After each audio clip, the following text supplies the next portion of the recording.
if you're watching this, you're exactly where you're supposed to be. It's me, Mr. Grim Reaper, and welcome in.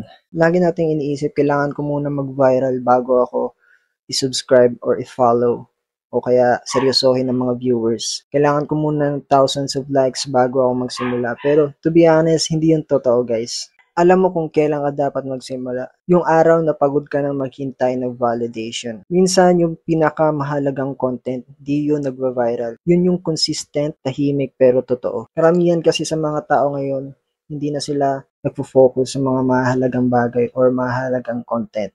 Kasi kung tunay kang creator, di mo kailangan ng spotlight para gumalaw. You just start.